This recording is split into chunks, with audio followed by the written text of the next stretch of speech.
ಇನ್ನು ವಾರಣಾಸಿಯಿಂದ ಪ್ರಧಾನಿ ಮೋದಿ ಮೂರನೇ ಅಗ್ನಿ ಪರೀಕ್ಷೆಗೆ ಇಳಿದಿದ್ದಾರೆ. ಘಟಾನುಘಟಿ ನಾಯಕರ ಸಮ್ಮುಖದಲ್ಲಿ ಮೋದಿ ಉಮೇದುವಾರಿಕೆಯನ್ನ ಸಲ್ಲಿಸಿದ್ರು. ನಾಮಪತ್ರ ಸಲ್ಲಿಕೆಗೂ ಮುನ್ನ ದಶಾಶ್ವಮೇಧ ಘಾಟ್ನಲ್ಲಿ ಗಂಗಾ ಪೂಜೆಯನ್ನ ಮಾಡಿದ್ರು.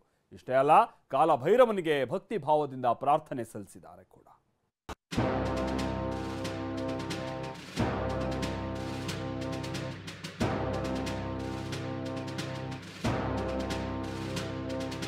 ನಿನ್ನೆ ಶಕ್ತಿ ಪ್ರದರ್ಶನ, ಇಂದು ನಮೋ ನಾಮಪತ್ರ ಸಲ್ಲಿಕೆ. ವಾರಣಾಸಿಯಿಂದ ನರೇಂದ್ರ ಮೋದಿ ಉಮೇದುವಾರಿಕೆ. ವಾರಣಾಸಿ ಪ್ರಧಾನಿ ನರೇಂದ್ರ ಮೋದಿ ಅವರ ಕರ್ಮಭೂಮಿ. ಇದೇ ಕರ್ಮಭೂಮಿಯಿಂದಲೇ 2 ಬಾರಿ ಗೆದ್ದು ಪ್ರಧಾನಿಯಾಗಿದ್ದಾರೆ.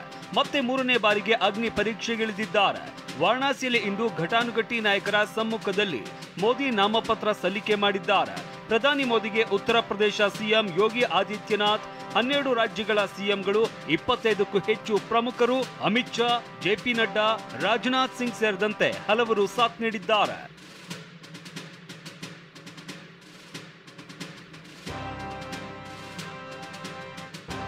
ದಶಾಶ್ವಮೇಧ ಘಾಟ್ನಲ್ಲಿ ಪ್ರಧಾನಿ ಮೋದಿ ಗಂಗಾ ಪೂಜೆ. ನಾಮಪತ್ರ ಸಲ್ಲಿಕೆಗೂ ಮುನ್ನ ಪ್ರತಿ ವರ್ಷದಂತೆ ಇವತ್ತು ಕೂಡ ಪ್ರಧಾನಿ ಮೋದಿ ಗಂಗಾ ಪೂಜೆ ಸಲ್ಲಿಸಿದ್ದಾರೆ.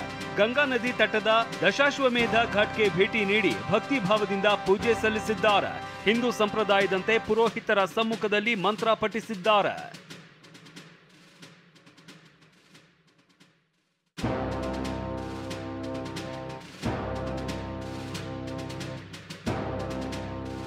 ದಶಾಶ್ವಮೇಧ ಘಾಟ್ನಲ್ಲಿ ಪೂಜೆ ಸಲ್ಲಿಸಿದ ಬಳಿಕ ಪ್ರಧಾನಿ ಕಾಲಭೈರವನ ಸನ್ನಿಧಿಗೆ ಆಗಮಿಸಿದ್ರು.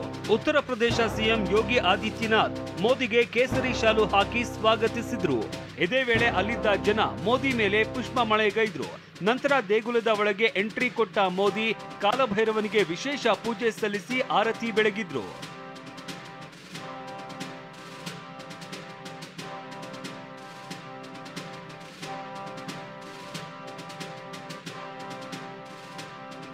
ಹೀಗೆ ಪೂಜೆ ಪುನಸ್ಕಾರಗಳು ಮುಗಿದ ಬಳಿಕ ವಾರಣಾಸಿ ಜಿಲ್ಲಾ ಕಚೇರಿಗೆ ಆಗಮಿಸಿ ಪ್ರಧಾನಿ ಮೋದಿ ನಾಮಿನೇಷನ್ ಮಾಡಿದ್ರು.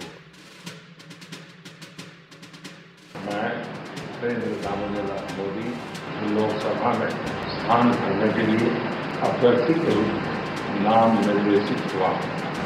ವಾರಣಾಸಿಯಿಂದ ಪ್ರಧಾನಿ ಮೋದಿ 3ನೇ ಬಾರಿಗೆ ಅಧಿಕೃತವಾಗಿ ಅಖಾಡಕ್ಕೆ ಇಳಿದಿದ್ದಾರೆ. ಹ್ಯಾಟ್ರಿಕ್ ಗೆಲುವಿನ ನಿರೀಕ್ಷೆಯಲ್ಲಿ ಇರುವ ಮೋದಿಗೆ ಕಾಲಭೈರವನ ಕೃಪೆ ಅದೆಷ್ಟರ ಮಟ್ಟಿಗೆ ಸಿಗುತ್ತೆ ಅನ್ನೋದು ಜೂನ್ 4ರಂದೇ ಗೊತ್ತಾಗಲಿದೆ.